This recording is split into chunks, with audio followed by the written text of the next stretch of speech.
All right, so today we're going to talk about wedges, short shots around the green.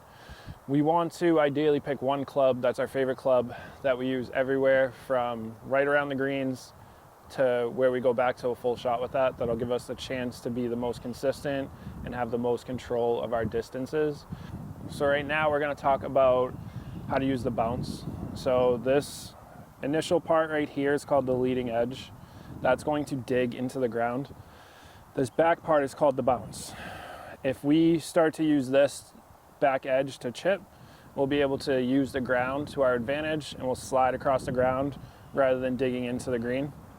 So the two ways to accomplish this are if our hands are forward and the handle is in front of the golf ball, you can see there's no back edge on the ground, so we won't be able to use the bounce. That club will dig in and chunk the shot.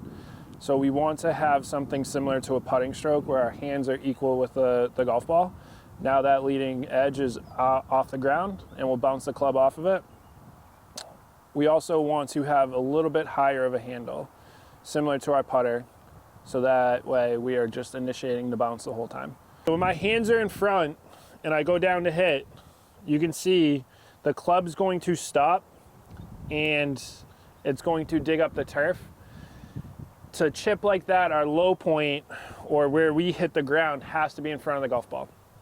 When we use the bounce and we have our hands equal or even behind the golf ball, now when I use the turf and I throw that club into the ground, you can hear it hitting the ground and it's going to slide across the entire ground. That way, if we hit a little bit behind the golf ball, what used to be a chunk shot will actually still get up in the air, okay? So we always want to have hands equal or behind the golf ball. We always want to have the handle high, and we want to try to replicate a putting stroke. When I putt, I don't use a ton of wrists or hands. I want to keep my wrists and hands quiet, and I want to stay as close to the ground as possible. If I bring this club up high, I'm going to chunk. So I want to stay low, nice and wide through, and I want to try and use the ground. So Jackson's going to provide an example of bad chipping technique. Ball's in the back of his stance, hands forward.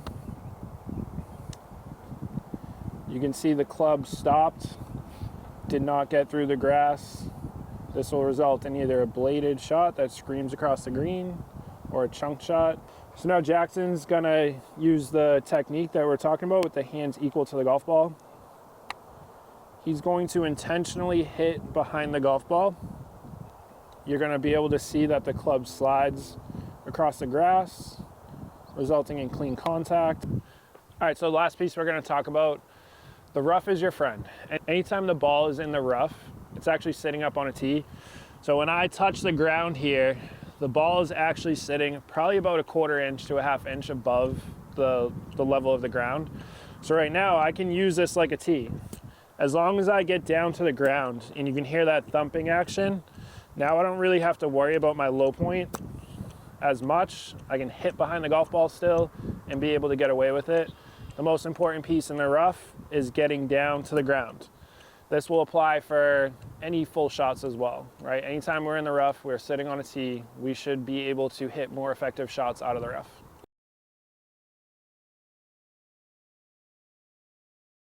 I want you to like dig it. Yeah, I got you. So Jackson's going to provide an example of a bad shot. Hands super far in front. He's going to hit behind the golf ball and see how the club stabs into the ground and doesn't keep going. We call that a well cheat. To redo that?